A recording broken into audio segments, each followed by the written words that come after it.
Assalamu alaikum everyone. Today we'll start 8.2 section which is the differences between quantitative and qualitative research. ये जो आज का lecture है ये लेक्चर नंबर 2 है। इससे पहले लेक्चर में हम लोग ऑलरेडी क्वांटिटेटिव रिसर्च और क्वालिटेटिव रिसर्च के बारे में पढ़ चुके हैं कि ये क्या होते हैं। क्वांटिटेटिव रिसर्च में नंबर्स आ जाते हैं जबकि क्वालिटेटिव रिसर्च के अंदर वर्ड्स आते हैं, डिस्क्रिप्शन आ जाती है। फॉर एग्जाम्पल, कोई क्वेश्चन आपसे पूछे जैसे do you like online classes, तो आप आगे से कोई मतलब प्रॉपर एक्सप्लेनेशन दोगे, ये होगी क्वालिटेटिव रिसर्च। लेकिन अगर ये चीज़ फाइंड आउट की जाए कि कितने नंबर ऑफ स्टूडेंट्स हैं जो ऑनलाइन लर्निंग को पसंद करते हैं और कितने नंबर ऑफ स्टूडेंट्स हैं जो ऑनलाइन लर्निंग को पसंद नहीं करते, तो अब जो इसका आंसर आएगा वो नंबर्स के फॉर्म में आएगा, तो ये है quantitative research. Okay, quantitative and qualitative research use different method to collect and analyze data. Quantitative research के अंदर भी हम लोग डाटा को कलेक्ट कर रहे होते हैं, डाटा को इकट्ठा कर रहे होते हैं, और क्वालिटेटिव रिसर्च में भी।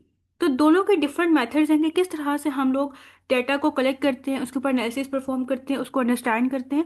तो हम लोग दोनों के मेथड्स को वन बाय वन डिस्कस करेंगे। Both help in answering different types of research question. जो दोनों के आंसर्स होते हैं वो डिफरेंट होते हैं। क्वालिटेटिव रिसर्च के जो क्वेश्चंस होते हैं उनके आंसर डिफरेंट होते हैं, जो क्वांटिटेटिव रिसर्च के जो क्वेश्चंस होते हैं उनके आंसर्स डिफरेंट होते हैं। Okay, data collection method. कौन कौन से मेथड्स हैं जिनके थ्रू हम लोग डेटा को इकट्ठा कर रहे होते हैं, डेटा को कलेक्ट कर रहे होते हैं। It is important to choose a data collection method that helps answer your research question. ये बहुत ज़्यादा इंपॉर्टेंट है, ये बहुत इंसेंशियल है कि आप जो है वो जो भी मेथड चूज कर रहे हो लाइक डाटा को कलेक्ट करने के लिए, तो जो आप डाटा इकट्ठा करते हो वो आपके आंसर्स फाइंड आउट करने में हेल्प कर रहा होता है। जैसे फॉर एग्जांपल, आपकी टीचर ने आपको एक असाइनमेंट दी है, तो आप उससे रिलेटेड इंटरनेट के थ्रू डाटा को कलेक्ट करोगे। अब वो डाटा आपकी हेल्प करेगा आपको असाइनमेंट करने में। Data can be collected as numbers quantitative और वर्ड्स क्वालिटेटिव। जो डाटा आप इकट्ठा कर रहे हो वो हो सकता है कि वो नंबर्स की फॉर्म में हो, या वो हो सकता है वो वर्ड्स की फॉर्म में हो। मेथड्स लाइक सर्वे, ऑब्जर्वेशन और case studies can be use for both. ठीक है, मतलब ये जो क्वांटिटेटिव आप ये कह सकते हो जो रिसर्च होती है उसके लिए, या जो आप कह सकते हो क्वालिटेटिव रिसर्च होती है, तो उसके लिए सारे मेथड्स आप यूज कर सकते हो। ओके, सर्वेज क्या होते हैं? सर्वेज आप ये कह सकते हो कि ये भी डाटा को कलेक्ट करने का एक मेथड होता है जिसमें लोगों से क्वेश्चंस पूछे जा रहे होते हैं। क्वेश्चन एयर्स की फॉर्म में फॉर्म्स उनको दिए जाते हैं, जैसे गूगल फॉर्म हो गया, या पोल क्रिएट किया जाता है, उसके थ्रू उनसे डेटा को इकट्ठा किया जा रहा होता है। क्वेश्चन एयर मतलब आप ये कह सकते हो कि डिफरेंट उनसे उनको क्वेश्चन दिए जाते हैं और वो उन अपने आंसर्स वहाँ पे दे रहे होते हैं। अब आप ये कह सकते हो कि जो डाटा इकट्ठा हो रहा है अगर वो नंबर्स की फॉर्म में होगा, जैसे रेटिंग होगी, परसेंटेज की फॉर्म में, तो वो क्वांटिटेटिव डाटा होगा। अगर किसी ने अपने ओपिनियन दिए हुए या कुछ आंसर लिखा होगा वो क्वालिटेटिव डाटा होगा। इसको हम लोग एग्जाम्पल से इस तरह से समझ सकते हैं कि एक टीचर है जिसने क्लास के अंदर डिफरेंट स्टूडेंट्स को गूगल फॉर्म दे दिए, और गूगल फॉर्म के अंदर क्या था, क्वेश्चंस थे, और अब स्टूडेंट्स ने उनके आंसर प्रोवाइड करने थे। जैसे आप ये कह सकते हो कि टीचर ने वहाँ पे लिखा हुआ था how many hours do you study daily, कि मतलब आप डेली कितने घंटे जो है वो स्टडी करते हो। तो अब वहाँ पे उन्होंने घंटे बताने थे, 1 आवर, 2 आवर, 3 आवर्स। तो इसका आंसर नंबर्स की फॉर्म में था। ये क्या होगी, क्वालिटेटिव रिसर्च आप कह सकते हो, या फिर क्वालिटेटिव मेथड होगा, क्वालिटेटिव डाटा होगा। अगर वहाँ पे टीचर ने लिखा हुआ गूगल फॉर्म के अंदर question do you like online classes, why, अब यहाँ पे क्या होगा, सब अपने अपने पॉइंट ऑफ व्यू देंगे कि आप ऑनलाइन क्लासेस को लाइक करते हो तो क्यों करते हो, और अगर नहीं करते तो क्यों नहीं करते। तो प्रॉपर यहाँ पे सेंटेंसेस की फॉर्म में वो अपना आंसर प्रोवाइड करेंगे। ये होगा क्वालिटेटिव रिसर्च। ऑब्जर्वेशंस की बात करें तो यहाँ पे ये होता है कि मतलब आप खुद लोगों के बिहेवियर या जो भी इन्वायरमेंट का बिहेवियर होता है उसको आप ऑब्जर्व करके आप डाटा को कलेक्ट कर रहे होते हो। ये भी क्वालिटेटिव हो सकता है और क्वांटिटेटिव भी हो सकता है। एग्जाम्पल है कि how many student use educational website. ठीक है, अब आप एक लैब में गए हो, ठीक है, कंप्यूटर लैब में गए हो। अब वहाँ पे कंप्यूटर लैब में जाने के बाद आपने जो स्टूडेंट्स आपको नजर आए वहाँ पे, आपने उनसे डायरेक्टली नहीं पूछा कि आप जो है वो एजुकेशनल वेबसाइट को यूज़ करते हो या नहीं करते, बल्कि आप खुद उस चीज़ को ऑब्जर्व कर रहे हो कि कौन से स्टूडेंट्स या कितने स्टूडेंट्स जो हैं वो एजुकेशनल वेबसाइट को यूज़ कर रहे हैं और कितने ऐसे स्टूडेंट्स हैं जो नहीं कर रहे। तो ये चीज़ आप खुद ऑब्जर्व कर रहे हो। थर्ड नंबर पे है केस स्टडीज। ओके, अब केस स्टडीज की अगर हम लोग बात करें तो ये क्या होता है, आप ये कह सकते हो गहराई में जाके चीज़ों को स्टडी करना। जैसे अब डेप्थ स्टडी जिसे कहते हैं, ये भी क्वालिटेटिव भी हो सकता है और क्वांटिटेटिव भी हो सकता है। जैसे एग्जांपल है student performance before and after e learning. E learning का क्या मतलब होता है? ई लर्निंग मतलब जो ऑनलाइन लर्निंग होती है। तो आप ये देखोगे कि जब ऑनलाइन स्टडी लोग नहीं करते होते थे या ऑनलाइन लर्निंग नहीं थी, तो उससे पहले स्टूडेंट की क्या परफॉर्मेंस थी या उसके बाद क्या परफॉर्मेंस है, मतलब गहराई में जाकर चीज़ों को जो है एनालाइज करना। या इसी तरह से आप ये कह सकते हो टीचर और स्टूडेंट के एक्सपीरियंसेस की डिटेल्स। ठीक है। तो ये आप जो है इसको कह सकते हो केस स्टडीज। तो ये सारे मेथड्स हैं जो कि डाटा को कलेक्ट करने के लिए यूज़ किए जा सकते हैं। ओके, अब क्वांटिटेटिव डाटा को हम लोग सेपरेटली देखेंगे, कौन कौन से मेथड्स हैं जिनके थ्रू हम लोग डाटा को कलेक्ट कर सकते हैं। और क्वालिटेटिव डाटा के लिए कौन कौन से मेथड्स हैं जिनके थ्रू हम लोग डाटा को कलेक्ट कर सकते हैं। Okay, it deals with number and measurements. अगर हम लोग क्वांटिटेटिव की बात करें तो यहाँ पे जो डाटा होता है वो नंबर्स की फॉर्म में होता है, यहाँ पे मेजरमेंट्स की फॉर्म में होता है। ठीक है। अब आगे डिफरेंट मेथड्स हैं। सर्वेस के थ्रू क्वांटिटेटिव डाटा को गैदर किया जा सकता है, एक्सपेरिमेंट्स के थ्रू और ऑब्जर्वेशन के थ्रू। वन बाय वन इनको देखते हैं। सर्विस में क्या होता है? यूज क्लोज और मल्टीपल चॉइस क्वेश्चन।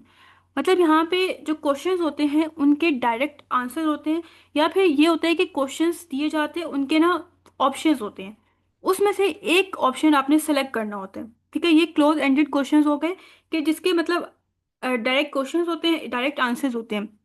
मतलब इसमें ये नहीं होता कि आप डिटेल में जो है वो किसी चीज़ की एक्सप्लेनेशन दे रहे हो। मल्टीपल चॉइस क्वेश्चन होते हैं। For example, how many hours do you use the internet daily, मतलब इंटरनेट आप कितने आवर्स यूज़ करते हो डेली। तो वहाँ पे ऑप्शन होगा 1 to 2 hours, 3 to 4 hours, 5 to 6 hours. तो उसमें से आपने एक ऑप्शन को सेलेक्ट करना होगा। अगर हम एक्सपेरिमेंट की बात करें तो एक्सपेरिमेंट में यही होता है कि आप जो है वो डिफरेंट एक्सपेरिमेंट्स कर रहे होते हो और लास्ट में इसके रिजल्ट्स देख रहे होते हो, और फिर देखते हो कि क्या इसका ठीक रिजल्ट आया या नहीं, ये हमारा जो एक्सपेरिमेंट है ये सक्सेसफुल रहा है या नहीं। देखिए इसके क्या कॉज इफेक्ट्स वाले जो रिलेशनशिप्स होते हैं वो, इसको हम एग्जाम्पल समझते हैं तब हमें ये बात समझ आएगी कि एक रिसर्चर है जो कि ये देखना चाहता है कि अगर एजुकेशनल ऐप को यूज़ किया जाए तो क्या टेस्ट स्कोर्स इंप्रूव होंगे या नहीं, जो टेस्ट में मार्क्स आते हैं स्टूडेंट्स के क्या वो इंप्रूव होंगे या नहीं एजुकेशनल ऐप को यूज़ करने के बाद।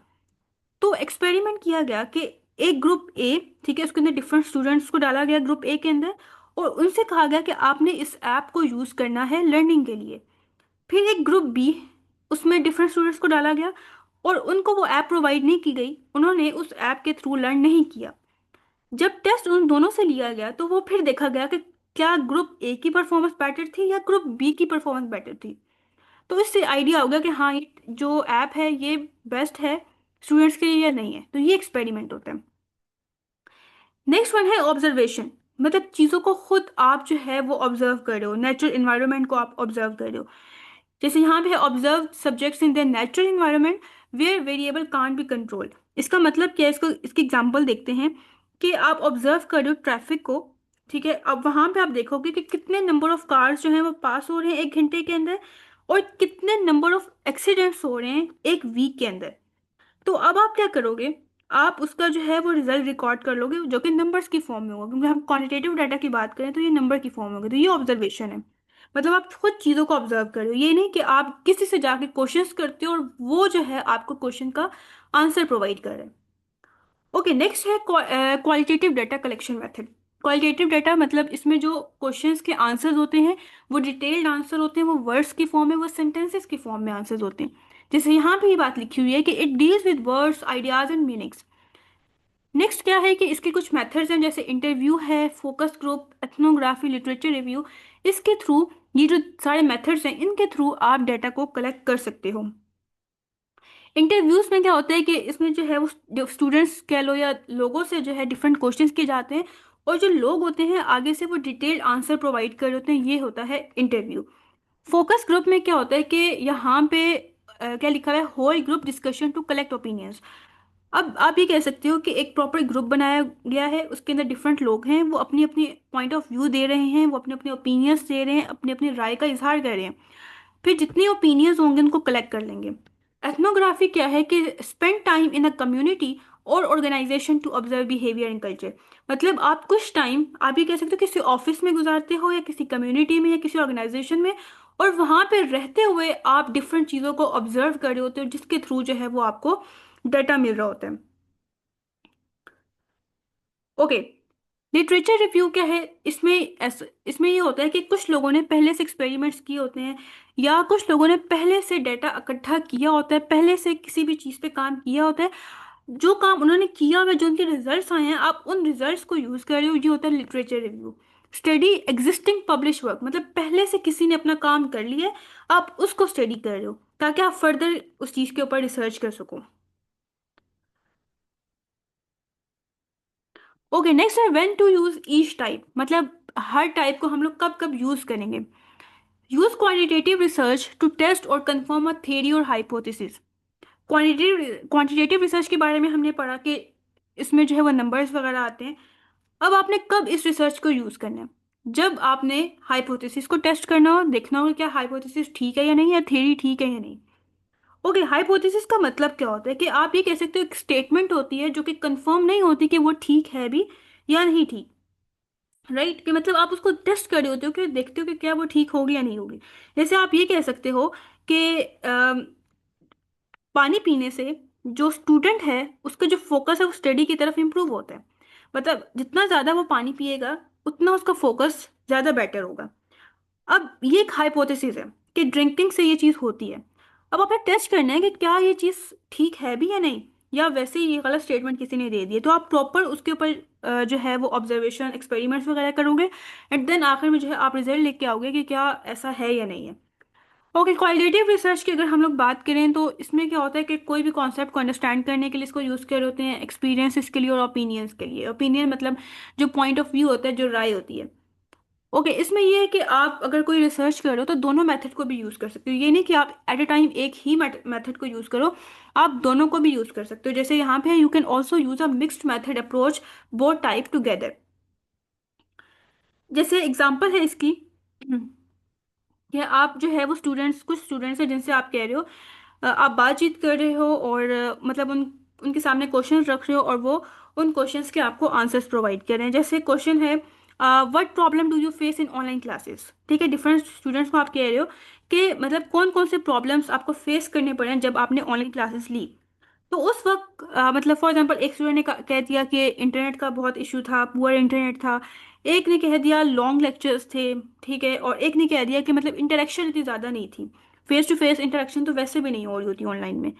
ठीक है, तो इससे जो है आपको एक आइडिया मिल गया कि हाँ अच्छा ये प्रॉब्लम्स थे। फिर आपने, ये हो गया क्वालिटेटिव रिसर्च। अगर इसके बाद इसी क्वेश्चन के अंदर हम लोग क्वांटिटेटिव रिसर्च भी कर सकते हैं। हम लोग ये देख सकते हैं कि कितने नंबर ऑफ स्टूडेंट्स को ये प्रॉब्लम हुआ। तो इसका आंसर नंबर की फॉर्म में आएगा। तो साथ ही एक ही आप कह सकते हो एक्सपेरिमेंट के अंदर हम लोगों ने क्वालिटेटिव रिसर्च भी कर ली और क्वांटिटेटिव रिसर्च, दोनों टाइप की जो रिसर्च है वो हमने कर ली है। ओके, ये जो चॉइसेस होती हैं ये डिपेंड कर रही होती हैं कि जो रिसर्च क्वेश्चंस क्या है, टाइम कितना है, मनी, अवेलेबल डाटा, ये सब इन चीज़ों पे डिपेंड कर रहे होते हैं। नेक्स्ट है example, research questions, how satisfied are student with their studies. ठीक है, क्वेश्चन है कि स्टूडेंट्स जो हैं वो कितना सेटिस्फाई हैं स्टडी से। ठीक है, तो इसके लिए आपने रिसर्च करनी है। तो क्वांटिटेटिव अप्रोच को आप यूज़ करोगे। क्वांटिटेटिव अप्रोच को क्यों आप यूज़ कर रहे हो? क्योंकि यहाँ पे आप देखोगे कि वहाँ पे ना आप ये कह सकते हो कि डिफरेंट ऑप्शंस दे दोगे। जैसे आप ये कह सकते हो कि 1 2 3 4 5। वन ऑप्शन को अगर स्टूडेंट ने सेलेक्ट किया, इसका मतलब है कि वो बिल्कुल भी सेटिस्फाई नहीं है। ठीक है, इस क्वेश्चन के अकॉर्डिंग। अगर उसने टू ऑप्शन को सेलेक्ट किया कि वो थोड़ा बहुत सेटिस्फाई है लेकिन फिर भी कुछ प्रॉब्लम्स हैं, इसी तरह से करके अगर उसने फाइव ऑप्शन को सेलेक्ट किया, इसका मतलब ये है कि वो बिल्कुल सेटिस्फाई होगा। तो मतलब यहाँ पे मल्टीपल चॉइस ऑप्शंस आ गए हैं। तो इस वजह से यहाँ पे आप क्वांटिटेटिव अप्रोच को यूज कर सकते हो, क्वांटिटेटिव मेथड को आप यूज कर सकते हो। जैसे यहाँ पे लिखा हुआ है कि सर्वे 300 स्टूडेंट एंड आज, मतलब 300 स्टूडेंट का सर्वे किया गया, उनसे क्वेश्चंस किए गए, उनके सामने डिफरेंट ऑप्शंस रख दिए गए। जैसे यहाँ पे लिखा हुआ है on a scale of 1 to 5, how satisfied are you with your professor. क्या आप अपने प्रोफेसर के साथ कितना सेटिस्फाई हो, कितना मुतमिन हो। तो उसके बाद फिर आपने जितने भी ये स्टूडेंट्स के रिजल्ट आ जाएगा, हर स्टूडेंट ने जो है वो डिफरेंट ऑप्शंस, आप ये कह सकते हो अपने पॉइंट ऑफ व्यू के अकॉर्डिंग उसने ऑप्शन सेलेक्ट कर लिए हैं।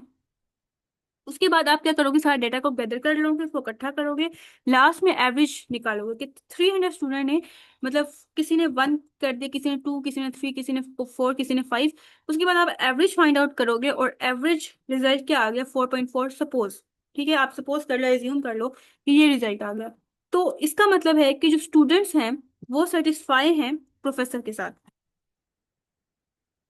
ओके, नेक्स्ट है क्वालिटेटिव अप्रोच। क्वालिटेटिव अप्रोच में क्या होता है कि इसमें आप ये कह सकते हो कि प्रॉपर डिटेल आंसर्स जो हैं वो आगे से लोग प्रोवाइड कर रहे होते हैं। जैसे इंटरव्यू लिया गया 15 स्टूडेंट्स का और उनको ओपन एंडेड क्वेश्चंस दिए गए। ओपन एंडेड क्वेश्चंस वो क्वेश्चंस होते हैं जिनके डिटेल्ड आंसर होते हैं। जैसे how satisfy are you with your studies, कितना सेटिस्फाई हो, तो वो प्रॉपर जो है वो बताएंगे।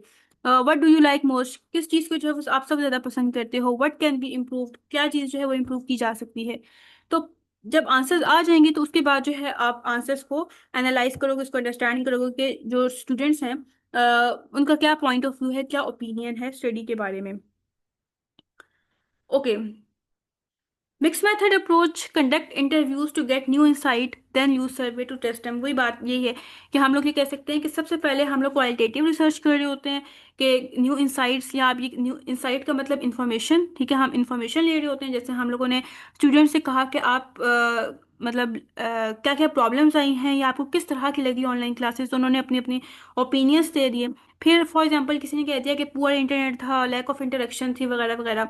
उसके बाद हमने ये देखा कि सारे प्रॉब्लम्स कितने नंबर ऑफ स्टूडेंट्स के साथ आ रहे हैं। उसके बाद फिर हम लोगों ने क्वांटिटेटिव रिसर्च की। तो मिक्स मेथड में क्वांटिटेटिव भी आती है और क्वालिटेटिव दोनों आ जाती हैं। ठीक है, तो इसके बाद क्या है नेक्स्ट पॉइंट, और start with a survey to find trends. Trends देख रहे होते हैं and then interview students to understand reason behind them. उनसे रीजन पूछ रहे होते हैं कि मतलब अगर आपने ये बात कही है तो इसके पीछे रीजन क्या है। फॉर एग्जाम्पल आपको ऑनलाइन क्लास नहीं पसंद लेना, तो उसके पीछे क्या रीजन है, तो यहाँ पे प्रॉपर जो है वो लोग रीजन भी दे रहे होते हैं। एनालाइजिंग क्वांटिटेटिव डाटा को एनालाइज करना, उसको अंडरस्टैंड करना है। मतलब जब क्वांटिटेटिव रिसर्च की गई उसके बाद डाटा आ गया क्वांटिटेटिव डाटा, तो उसको अब एनालाइज करना है। It is based on numbers and uses math और स्टैटिस्टिक्स। ये नंबर्स की बेसिस पे होते हैं, इसमें मैथ और स्टैट्स को यूज़ किया जा रहा होता है। स्टैट्स भी बेसिकली मैथ्स की तरह होता है, जिसमें जो है वो आप ये कह सकते हो मीन, मीडियन, मोड वगैरह आ जाते हैं। Results are shown in graph और टेबल्स। जो डाटा आता है उसको हम लोग ग्राफ और टेबल्स की फॉर्म में शो कर सकते हैं। ओके, इसके लिए कौन कौन से सॉफ्टवेयर यूज़ किए जाते हैं, MS एक्सेल को यूज़ किया जाता है, SPSS को, R को, जो कि क्या काम परफॉर्म कर रहे होते हैं, ये सॉफ्टवेयर क्या काम परफॉर्म करते हैं। एवरेज सपोज, जो रिजल्ट्स आते हैं उनका एवरेज फाइंड कर रहे होते हैं, मीन फाइंड आउट कर रहे होते हैं। नंबर ऑफ रिस्पॉन्सेज का मतलब ये होता है कि कितने नंबर ऑफ पीपल ने क्वेश्चंस के आंसर्स दिए जो सर्वे किया गया है। जैसे आप ये कह सकते हो कि आपने 100 स्टूडेंट को एक सर्वे दिया जिसमें से 80 स्टूडेंट्स ने उसको फिल किया, तो नंबर ऑफ रिस्पॉन्सेज क्या होंगे, 80 होंगे। इसी तरह से कोरिलेशन और रिलेशनशिप क्या चीज होती है। कोरिलेशन का मतलब ये होता है कि किस तरह से जो दो वेरिएबल हैं वो आपस में एक दूसरे से रिलेटेड है। अगर हम इसको इजी वर्डिंग में देखें तो इसका मतलब ये है कि क्या एक चीज को इंक्रीज करने से दूसरी चीज डिक्रीज हो रही है या नहीं। इसको हम लोग और इजी वर्डिंग में कर लेते हैं कि फॉर एग्जांपल एक वेरिएबल 1 है और इसी तरीके से एक हमारे पास वेरिएबल 2 है। वेरिएबल 1 का नाम है आवर्स ऑफ स्टडी और वेरिएबल नंबर 2 का नाम है एग्जाम मार्क्स।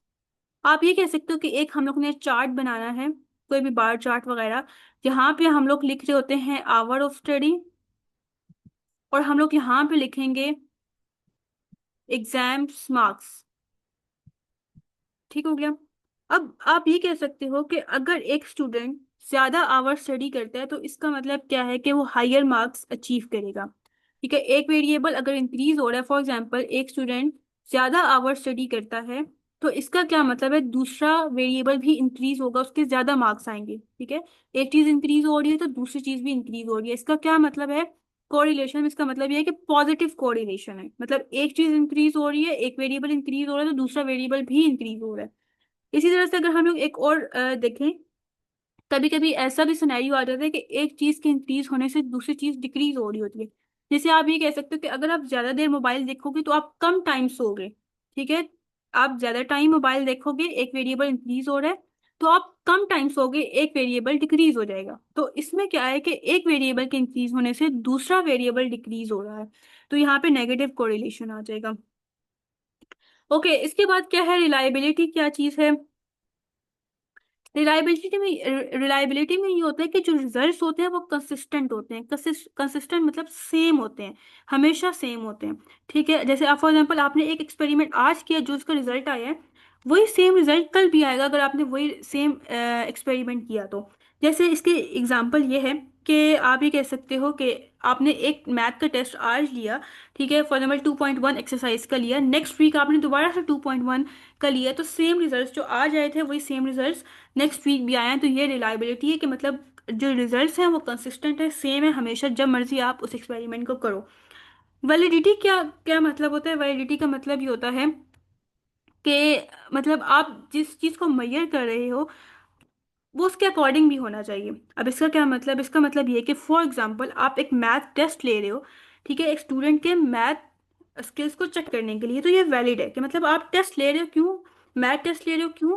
क्योंकि ताकि पता चल सके कि कैसे उसके स्किल्स हैं या वो बच्चा कैसा है मैथ्स के अंदर, ठीक है, ये वैलिड है। लेकिन इन केस आप मैथ का टेस्ट ले रहे हो मैथ की क्लास में और आप चेक करना चाह रहे हो कि क्या उसके मतलब जो इंग्लिश ग्रामर के जो स्किल्स हैं वो अच्छे हैं या नहीं, तो ये नॉट वैलिड है। मतलब आप उसके लिए मतलब ठीक तरीके से जो है उसको चीज़ें प्रोवाइड करो ना। जैसे फॉर एग्जांपल आपने कह दिया कि आज मैथ का टेस्ट होगा, उसके अंदर आप इंग्लिश का टेस्ट दे रहे हो, तो ये इनवैलिड है, ये वैलिड नहीं है।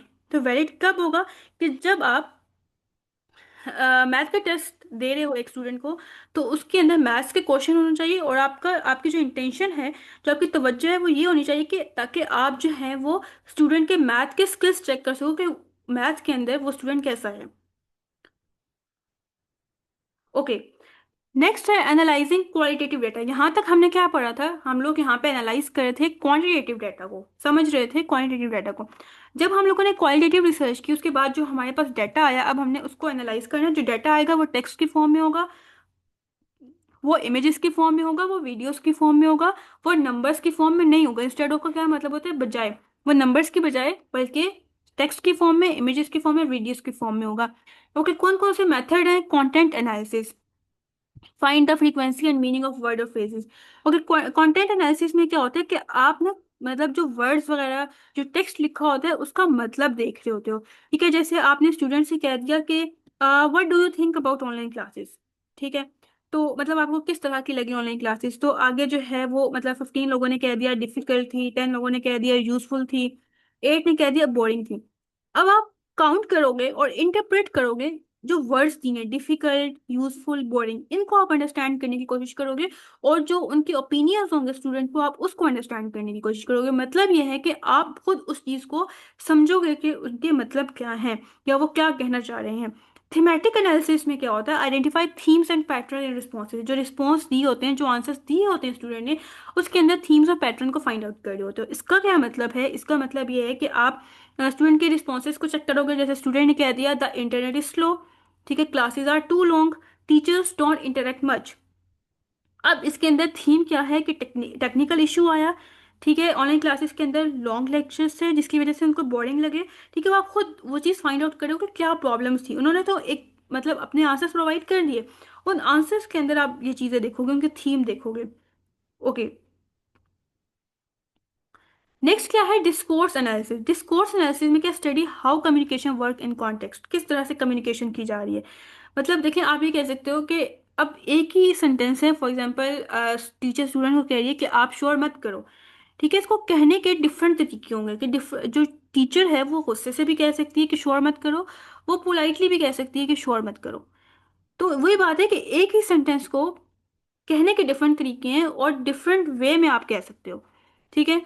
तो इसी तरह से आप ये कह सकते हो कि किस तरह की लैंग्वेज को यूज किया गया है, कौन बोल रहा है, कैसे बोल रहा है, क्या मतलब देना चाह रहा है। जैसे टीचर ने कह दिया you must submit the assignment today, ठीक है, आपको हर हाल में आज असाइनमेंट सबमिट करनी है। तो स्टूडेंट आगे से क्या कह रहे हैं? मतलब वी विल ट्राई, हम ट्राई करेंगे। तो डिस्कोर्स एनालिसिस यहाँ पे क्या है कि टोन देखी जाती है कि किस टोन में, किस अंदाज में टीचर बात कर रहा है, ठीक है, पोलाइटनेस है, हेजिटेशन है, या किस टाइप का आप भी कह सकते हो कि उसके अंदर बात है। चूजिंग द राइट मेथड, वो ये कहना चाह रहे हैं कि आप जब रिसर्च कर रहे हो तो आपकी क्या इंटेंशन है, किस टाइप का डाटा आपने कलेक्ट करना है, उसके अकॉर्डिंग आपको मेथड को चूज करना है। जैसे आप ये कह सकते हो कि क्वांटिटेटिव मेथड आप तब चूज करोगे जब आपको किसी हाइपोथेसिस को टेस्ट करना है, ठीक है। हाइपोथेसिस मतलब एक जनरल स्टेटमेंट होती है जो कि ना तो ट्रू होती है ना फॉल्स होती है, आपने उसको टेस्ट करना होता है, उसके ऊपर प्रॉपर एक्सपेरिमेंट्स वगैरह करने होते हैं और उसको देखना होता है कि क्या वो ठीक है या गलत है। क्वालिटेटिव रिसर्च या क्वालिटेटिव मेथड की बात की जाए तो आप तब यूज़ करोगे जब आपने कोई आइडियाज़ एक्सप्लोर करने हैं, उनको फाइंड आउट करना है। वर्ड्स के जो मीनिंग्स हैं या जो भी आंसर्स मिल रहे हैं उनके मीनिंग को आपने अंडरस्टैंड करना है, तो उसके लिए आप क्वालिटेटिव मेथड को यूज़ करोगे। Use secondary data to analyse existing information. आप सेकेंडरी डाटा को यूज़ करोगे, इसमें क्या होता है कि ना, मतलब आप खुद उस चीज़ को फाइंड आउट नहीं कर रहे होते, या आप ये कह सकते हो कि खुद आप डाटा को कलेक्ट नहीं कर रहे होते, बल्कि पहले से वो डाटा कलेक्ट हुआ होता है। और प्राइमरी में अगर हम लोग बात करें, use primary data if you want to collect new specific data yourself. मतलब अगर आपने जो है वो प्रॉपर, आप ये कह सकते हो कि वो डाटा पहले किसी ने कलेक्ट नहीं किया हुआ और आप फर्स्ट टाइम उस डाटा को कलेक्ट कर रहे हो, तो आप प्राइमरी डाटा को यूज़ करोगे। Use experimental method to find cause and effect relationship. अगर आपने कॉज और इफेक्ट रिलेशनशिप फाइंड आउट करना है, तो उसके लिए आप एक्सपेरिमेंटल मेथड करोगे। मतलब आप ये देखोगे कि अगर ये काम किया तो उसके क्या रिजल्ट्स आएंगे, ठीक है, ये काम किया तो उसके क्या रिजल्ट्स आएंगे। तो उसके अकॉर्डिंग जो है वो आपने कॉज और इफेक्ट रिलेशनशिप फाइंड आउट करना है कि फॉर एग्जांपल अगर ये काम किए तो उसकी क्या वजह है और आखिर में इसके क्या इफेक्ट होगा, क्या असरात होंगे।